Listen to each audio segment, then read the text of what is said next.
ஓம் சைராம், ஜெய் சைராம். என் அன்பின் பிரியமே, எனக்காக காத்திரு. உன் பிரச்சனையெல்லாம் நானே தீர்த்து வைப்பேன். கவலைப்பட்டது போதும் குழந்தையே.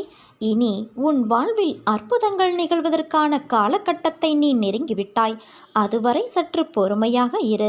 எல்லாம் நல்லதாகவே நடக்கும். பல ஏமாற்றங்களால் நீ மனம் வருந்துகிறாய். நேர்மையாகவும் உள்ளபூர்வமாகவும் இருக்கும் உன்னை ஏமாற்றியதற்கான அந்த தேவினை நிச்சயம் அவர்களை போய் சேரும். உன் வாழ்க்கை ஒளிமயமாக மாறும் நாள் வெகு தொலைவில் இல்லை. இது என் பிள்ளைக்கு நான் கொடுக்கும் மனமார்ந்த ஆசிர்வாதமும் சத்தியமும் ஆகும். உனக்கு எங்கு விருப்பமோ அங்கு இரு.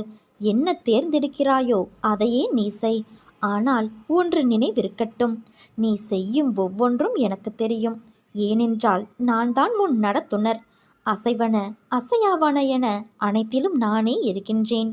அனைத்து உணர்வுகளின் இயக்குனன், ஆக்குபவன், காப்பவன், அழிப்பவன் என எல்லாமே நான் தான். என் பக்கம் கவனம் முழுவதையும் பதித்து விடுவோனை எதுவும் அளிக்காது. என்னை மறந்து விடுபவனிடம் மாயை புகுந்துவிடும். புழும்பூச்சி முதல் சுழலும் கோள்கள் உட்பட பிரபஞ்சங்கள் அனைத்துமே நான், என்னுடைய பிற வடிவங்கள். விடியலும் விடியலுக்கான தருணங்களும் உனக்காக காத்து கொண்டு இருக்கிறது. அகண்டவானில் இதோ இருளகன்று சூரிய உதயம் உன் வாழ்வில் துளிர்க்கப் போகிறது. உனக்கான மாறுதல்களை எல்லாம் நீ சூழ்நிலையில் புரிந்து கொள்வாய் குழந்தையே. உன் வாழ்க்கை நன்றாக இருக்கும். உன் தந்தையான என்னை நம்பு. என்றும் உனக்காக நான் துணை இருப்பேன். உனக்கு விதிக்கப்பட்ட விதியின் சீற்றத்தால் தினமும் அவதிப்பட்டு கொண்டு இருக்கிறாய். ஆனால் உலகத்தையே ஆட்டி வைக்கும் வேலையை செய்யும் நான் உன்னை விடுவிக்க மாட்டேனா என்ன? என்னுடைய நேரடி பாதுகாப்பில் நீ இருக்கின்றாய். என் பாதுகாப்பு மிகவும் வலிமை வாய்ந்த கவசமாகும். உனக்காக உன் கரும பலன்கள் விலக இன்றும் ஒரு நாளும் தவறாமல் தினமும் பிச்சை எடுத்துக்கொண்டு இருக்கிறேன். உன் கஷ்டங்களையும் தேவைகளையும் என் காலடியில் விட்டுவிடு. என்னை சரணாகதியடைந்தால் நான் உன்னை பாதுகாப்பேன் குழந்தையே. எதையும் நெருங்க விடமாட்டேன். என் செல்வங்களாகிய உன்னை காப்பதற்கு வந்த சத்குரு நான். நினைத்து பார்க்க முடியாத அளவிற்கு உன்னை நான் விரைவில் உயர்த்துவேன். காத்திரு, கலங்காதே குழந்தையே. என் பக்தனாகிய நீ என்னை நினைத்து கொண்டு இருக்கும் வேளையில் உன் துயரத்தை போக்குவது என் கடமை. வெகு சில நாட்களில் உன் வேண்டுகோள் நிறைவேறும். நான் உன்னிடம் வந்திருக்கின்றேன். என்னை நீ சிக்கன பிடித்துக்கொள். உன்னை விட்டு நான் விலக மாட்டேன். என் பிள்ளைகள் கவலைப்படும்போது அதை உடனே நிவர்த்தி செய்வது உன் தந்தையான என்னுடைய கடமை. இனி நடக்கப் போவதை பொறுத்திருந்து பார்க்குழந்தையே. உன்னிடம் சொன்னபடி உன் வேலையை முடித்து கொடுக்க உன் தந்தையான நான் தயாராகிவிட்டேன். நீயும் உன் மனதளவில் உன்னை தயார்படுத்திக்கொள். உன்னை கீழ்த்தனமாக நடத்துபவருக்கு நீ நன்றி சொல்லத்தான் வேண்டும். ஏனென்றால் உன்மேல் இருக்கின்ற முன்ஜென்ம கர்மம் என்கின்ற அழுக்கு அவரது நாக்கால் சுத்தம் செய்கிறார் என்பதுதான் உண்மை. இன்னும் சில நாட்களில் அனைத்தும் மாறும். ஏனென்றால் சமீபத்தில்தான் நான் உன்னை சந்தித்து அதை உன்னையும் உணர வைத்து உனக்கு ஆசி வழங்கியிருக்கின்றேன். யார் உன்னை வெறுத்தார்களோ, யார் உன்னை உதாசீனப்படுத்தினார்களோ, யார் உன் நம்பிக்கையை கெடுத்தார்களோ அவர்களின் தலைக்கணம் இன்னும் சில நாட்களில் மண்ணோடு மண்ணாகிவிடும். அவர்கள் முன் நீ மேன்மேலும் வளர்ந்து வளர்ச்சியடைந்து உன் வாழ்வில் வெற்றி பெறப் போகிறாய் குழந்தையே. கவலைப்படாமல் இரு. உன் அப்பா இருக்கின்றேன். கோபம் வேண்டாம். உனக்கு வரும் அனைத்தையும் நானே ஏற்பேன். என் அனுமதி இல்லாமல் எதுவும் நடக்காது. அனைத்தும் இன்னும் சில நாட்களில் பொடி பொடியாக போகிறது குழந்தையே. உன் மனம் தெளிவாகும். இழந்ததையெல்லாம் நீ மீண்டும் பெறுவாய். என் செல்ல பிள்ளையான உனக்கு குறைகள் ஏற்படாமல் நான் பாதுகாப்பேன். உன் வாழ்க்கை வண்ணமயமாக மாறப்போகின்றது. இது அருள் வாக்கல்ல, என்னுடைய சத்திய வாக்கு. உன்னை நான் என் வசம் வழிப்படுத்தியது இந்த ஒரு ஜென்மத்தில் மட்டும் அல்ல. 7 ஜென்மமாய் நான் உன்னோடு வாழ்க்கையில் பயணிக்கின்றேன். என் குழந்தைகள் சொல்லித்தான் அவர்கள் பிரச்சனைகளும் துன்பங்களும் உன் தந்தைக்கு தெரிய வரும் என்று நினைக்கிறாயா? உன் அப்பா நான் அகண்டமாக இந்த அகவெளி, புறவெளி, பரவெளியாகிய எல்லா இடங்களிலும் வியாபித்து இருக்கையில் எல்லா விஷயங்களையும் நான் அறிவேன். என்னை நம்பும் என் தீவிர பக்தர்கள், அவர்களுக்கு பிடித்தவர்களின் எல்லா ஜென்ம கர்ம வினைகள் மொத்தமும் என் கைப்பிடிக்குள் எப்போதோ வந்துவிட்டது. உன் இரும்பு போன்ற கர்மாவை பஞ்சு போலாக்கிக் கொண்டு இருக்கிறேன். உன் வாழ்க்கையில் வரும் துன்பம், துயரம், வேதனை, கோபம் யாவற்றையும் தூக்கி தூர எறி. பொறுமையை கடைப்பிடி. யார் உன்னை அவமானப்படுத்தினாலும் நீ வாக்குவாதம் செய்யாமல் அமைதியாக இரு. மற்றவற்றை உன் தந்தையான நான் பார்த்துக்கொள்கிறேன். துயரங்கள் உன்னையும் உனக்கு பிடித்தவர்களையும் சிறிதாக தொட்டு மட்டுமே பார்க்க முடியும். அதற்குள் நான் அவற்றை விரட்டி விடுவேன். எதுவும் உன்னை பெரிதாக தொடர்ந்து எதுவும் செய்துவிட முடியாது. எல்லாவற்றிலிருந்தும் சர்வ சாதாரணமாக என் பக்தர்களை நான் விடுவித்து கொண்டு வருகின்றேன். இனி அவர்களின் வாழ்க்கையில் விரைவில் வசந்தம் வரப்போகிறது குழந்தையே. சொல்லித்தர ஒரு வாத்தியார் என்னை விட இங்கு வேறு யார் இருக்கிறார் உனக்கு? நீ பட்டது போதும். என் பாதம் தேடி ஓடிவா. சாதனை நான் செய்கையில் சோதனை தோன்றினால் நீ ஏன் மயங்குகிறாய்? நீ துவண்டு போகும் சமயத்தில் யாரும் துணை இல்லை என்று கலங்காதே. உனக்காக ஏதோ ஒரு உருவில் உன்னோடு துணையாக உன் தந்தையான நான் வருவேன். இந்த வழியில் ஒரு வேலையாக வந்தேன். அப்படியே என் பிள்ளையான உன்னை பார்த்துவிட்டு போகலாம் என்று உன் வாசலுக்கு வந்திருக்கிறேன். எவர் ஒருவர் என்னுடைய திருவடிகளை சரணடைகின்றார்களோ அவர்களின் அத்தனை எண்ணங்களையும் ஈடேற்றி தருவதை விட எனக்கு வேறு என்ன வேலை இருக்கிறது? தன் உடல், மனம், தனம், செய்கைகள் என அனைத்தையும் எனக்கு அர்ப்பணித்து என்னை தியானம் செய்கிறவர்கள் எவரோ, எவரெல்லாம் அவர்களின் துன்பங்களை என்னிடம் கொடுப்பதற்கு தயாராக இருக்கிறார்களோ, யாரெல்லாம் என்னுடைய நாமத்தை தினமும் ஜபிக்கிறார்களோ அவர்கள் சகல பாவங்களிலிருந்தும் விடுபட்டு என்னை அடைகிறார்கள். நீ வேறு, நான் வேறு அல்ல. உன்னை எல்லாவிதமாகவும் நான் உயர்த்துவேன். நீ தேடி சென்ற காலம் போய் அனைத்தும் உன்னை தேடி உன் இல்லத்திற்கு தானாக வெகு சில நாட்களில் உன்னை வந்து சேரும். உன் வாசல் கதவை தட்டும். அதை பெற்றுக்கொண்டு என்னை பார்க்க விரைந்து வா. தாயாமை இந்த கரையில் இருக்கின்றது, குட்டிகள் அந்த கரையில் இருக்கின்றது. பாலும் அரவணைப்பின் கதகதப்பும் இன்றி இருக்கின்றது. தாயினுடைய அன்பான கடைக்கண் பார்வையை குட்டிகளுக்கு போஷாக்கை அளித்து வளர்ச்சியடைய செய்கிறது. குட்டி ஆமைகள் எப்போதும் தாயை பற்றியே நினைத்து கொண்டு இருக்கின்றது. குட்டிகள் வேறு எதையும் செய்ய தேவையில்லை. அவற்றிற்கு பாலும் வேண்டாம், புல்லும் வேண்டாம், வேறு எந்த உணவும் தேவையில்லை. ஆனால் தாயை உற்று பார்த்து கொண்டு இருப்பதே அவற்றிற்கு போசாக்கு. நான் இவ்வாறாகவே உன்னை பாதுகாக்கின்றேன். நாம் 9 வார விரதம் இருக்கலாமா, சப்தாகம் செய்யலாமா, என்ன செய்தால் என் கஷ்டம் தீரும் என்று நீ யோசிக்கவே வேண்டாம். நீ எதையும் செய்ய தேவையில்லை. உன் தந்தையான என்னை உற்று பார்த்து கொண்டு இருந்தால் போதும். அது உனக்கு போஷாக்கு தரும். வறுமையிலிருந்தும் பிரச்சனை போன்றவற்றிலிருந்தும் உன்னை மீட்டுவிடும். விதைத்தவுடன் அறுவடைக்கு செல்வது எப்படி மடத்தனமோ அப்படித்தான் வேண்டியது உடனடியாக பலிக்க வேண்டும் என நினைப்பது. உன் வேண்டுதல் கேட்கப்பட்டாகிவிட்டது. அதற்கான வழிகள் உருவாகி கொண்டு இருக்கின்றன. ஏற்ற காலத்தில் எல்லாமே சுலபமாக சுமூகமாக முடியும் என்பதை என்னிடம் நீ வேண்டியவுடனே தெரிந்து கொள்ள வேண்டும்.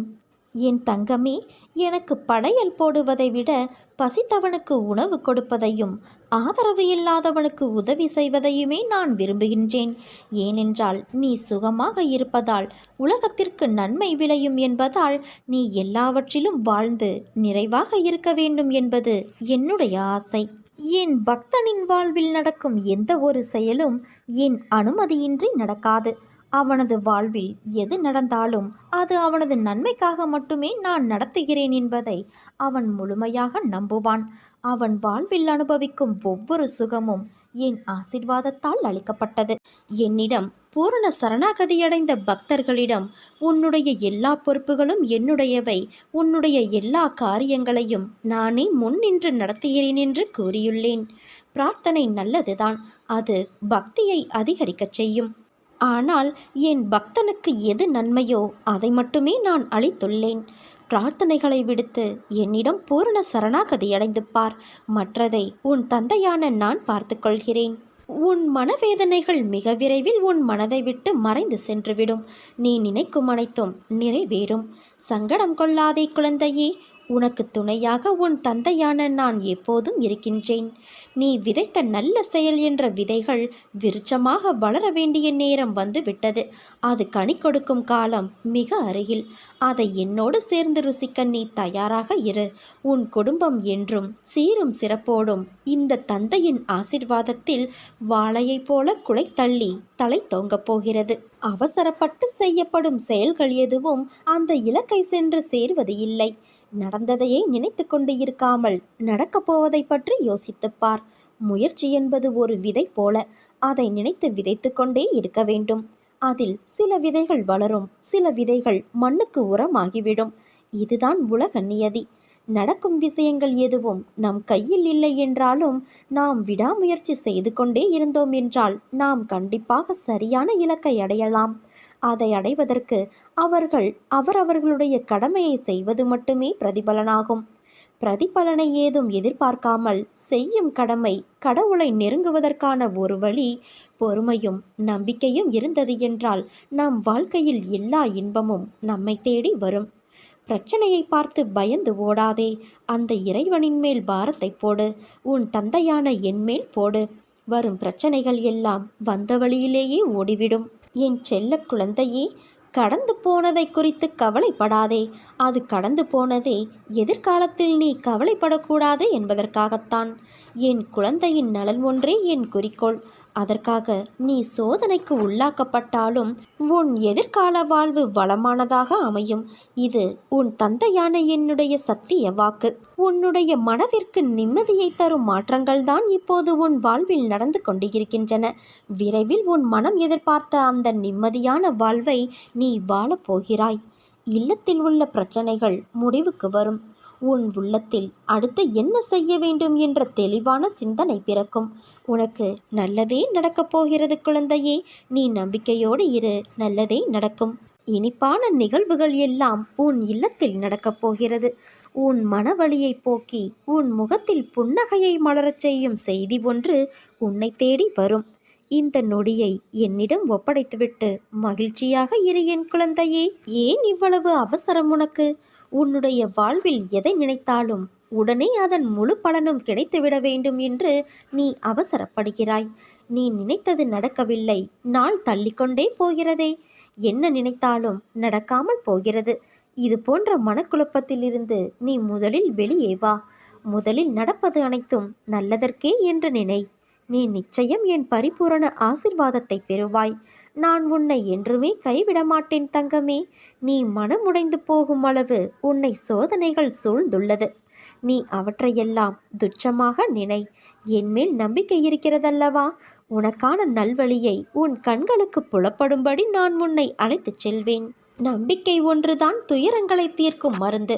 முதலில் நம்பிக்கை தைரியத்தோடு இருந்த உனக்கு இப்போது நம்பிக்கை குறைந்து விட்டது. நீ அனுபவிக்க வேண்டியதை அனுபவித்துதான் ஆக வேண்டும். ஆனால் அதற்காக பதற்றப்படாதே, பயப்படாதே. ஏனென்றால் உன் தந்தையான நான் உன்னோடு தானே இருக்கிறேன். நம்பிக்கையோடு உன் கடமையை நீ செய். உனக்கான அந்த நல்ல நாள் நிச்சயமாக உன்னை தேடி வரும். மகிழ்ச்சி, ஆரோக்கியம், நற்பெயரோடு எல்லா செல்வ வளங்களையும் பெற்று சீரும் சிறப்புமாய் வாழ்வாய். அதற்கு உன் தந்தையான நான் பொறுப்பு. உன் தங்கமே, காத்திரு. நீ மேன்மேலும் வளர்ந்து வளர்ச்சியடையப் போகிறாய். யார் யாரெல்லாம் உன்னை வெறுத்தார்களோ, யார் யாரெல்லாம் உன்னை உதாசீனப்படுத்தினார்களோ, யார் யாரெல்லாம் உன் நம்பிக்கையை கெடுத்தார்களோ அவர்களை பற்றி இனி ஏதும் கவலைப்படாமல் இரு. உனக்கு நான் இருக்கிறேன். கோபம் வேண்டாம் குழந்தையே. தினம் தினம் நீ வழிபடும் என்னையே பல பேர் திட்டத்தான் செய்கிறார்கள். ஆனால் அதற்கு நான் பொறுமையாக இல்லையா? நீயும் காத்திரு. உனக்கு வரும் அனைத்தையும் நானே ஏற்பேன். என் அனுமதி இல்லாமல் உனக்கு எதுவும் நடக்காது. எவரும் எதையும் நாடவும் முடியாது. கலங்காதே. அனைத்தும் பொடி பொடியாக போகிறது. கண்களை மூடிக்கொள்ளாதே. என் நாமத்தை உச்சரிக்கும் உன் மனம் எப்போதும் தெளிவாக இருக்க வேண்டும். இழந்ததையெல்லாம் நீ மீண்டும் பெறப்போகிறாய். உன்னை நாடி வரும் நேரம் இது. பிரிந்தவர் சேரும் நேரம். காத்திரு குழந்தையே. உன் கைகள் பல பேருக்கு உதவும் நேரம் இது. என் பக்தனுக்கு குறைகள் ஏற்படாமல் உன் தந்தையான நான் பார்த்து கொள்வேன். இருளை கண்டு நீ மிரண்டு விடாதே. வாழ்க்கை என்றால் இன்பமும் துன்பமும் இணைந்ததுதான். இன்பத்தை மட்டுமே அனுபவித்தவனும் இல்லை, துன்பத்தை மட்டுமே அனுபவித்தவனும் இல்லை. கடினமான காலங்களில் நீ எதிர்கொள்ளும் அனைத்து பிரச்சனைகளும் உனக்கான வாழ்க்கை பாடத்தை கற்றுக் கொடுக்கவே வருகிறது. அதை நீ உணர்ந்தாலே போதும் குழந்தையே, உன் மனம் சீராகும். நம்பிக்கையோடு செயல்படு. உன்னை அதிகம் அவமானப்படுத்தியவர்கள் முன் நீ தலைநிமிர்ந்து வாழும் வகையில் உனக்கான முன்னேற்ற பாதையை காட்டி நான் பெருமையடைய செய்வேன். உனக்கு ஒரு விஷயத்தை முதலில் தெளிவுபடுத்த விரும்புகிறேன். அன்பு குழந்தையே, என்னை நீ வணங்கினால் நான் உனக்கு அதிகமாக சோதனைகளைத்தான் கொடுப்பேன் என்று மற்றவர்கள் சொல்வதை கேட்டு பீதியடைவதை முதலில் நிறுத்து. என்னிடம் வந்ததால் நீ சோதனைக்கு உட்படுத்தப்படுவது இல்லை. உன் கர்ம வினைகள் உன்னை இந்த பாடாய்ப்படுத்துகிறது. அந்த சூழலில் என்னை மாதிரியான ஒரு குரு உனக்கு அமைவது என்பது நீ செய்த பாவத்திற்கு இடையில் கொஞ்சம் புண்ணியம் செய்திருப்பதால்தான். அதனால் பயப்படாமல் என் துணையோடு உன் கர்ம வினைகளை நீ கழித்து வா. அடுத்து நான் சொல்ல விரும்புவது, என் பக்தன் என்பது சாதாரணமான காரியமல்ல. யாரிடமும் இல்லாத மனோதிடமுடையவனாக இருப்பான். என்னை குருவாக அடைந்த எவனும் அவ்வளவு சாதாரணமாக எதற்கும் கலங்க மாட்டான். தலை போகின்ற விஷயமானாலும் என் தந்தை இருக்க என்ன கவலை என்று எதிர்த்து நிற்பான். கோழையைப் போல தற்கொலைக்கு முயல மாட்டான். எதற்குமே தற்கொலை தீர்வாகாது குழந்தையே. இனிமேல் என் குழந்தைகளிடமிருந்து வாழவே விருப்பமில்லை என்ற சொற்களை நான் கேட்கக்கூடாது. உன் வாழ்க்கையே இருண்டு போனாலும் அதில் என்னால் விளக்கேற்ற முடியும். அந்த நம்பிக்கை உனக்கிருந்து யார் என்ன சொன்னாலும் கவலைப்படாது. என்னுடைய சங்கத்தில் நீ இருந்து பார். நீ சோதனைகளை சந்திக்கிறாயா, இல்லை சாதனைகளை சந்திக்கப் போகிறாயா என்று. ஆனால் அதற்கு என்ன முக்கியம் தெரியுமா? என்னிடம் நம்பிக்கையோடும் பொறுமையோடும் காத்திருக்க வேண்டும். சீக்கிரமே உனக்கு நல்ல வழி பிறக்கும். என்னை முழுவதுமாக நம்பு. அப்போது நான் உனக்கு இளைப்பாறுதல் செய்வேன். என்னிடம் முழு மனதோடு கேள். என்னிடம் உள்ள அனைத்தையும் நான் உனக்கு தருவேன். சோதனையும் வேதனையும் உன்னை சோர்ந்து போக செய்வதற்கு வருவதல்ல குழந்தையே, போதனை செய்வதற்காகவே வருகின்றன. போதனையை உணர்ந்தால் உனக்கு அனைத்தும் சாதனையாக மாறும். ஒவ்வொரு நிலையை நினைத்தும் நீ ஏன் வேதனைப்படுகிறாய்? பிள்ளை நலனை நினைத்து வேதனை, இழந்து போனதை நினைத்து வேதனை, நோக செய்பவர்களை நினைத்து வேதனை. இப்படி வேதனை மேல் வேதனைப்பட்டு எதை சாதிக்கப் போகிறாய்? உன் கவலையால் எதையேனும் சாதிக்க முடிந்தால் அதை என்னிடம் சொல்லேன்.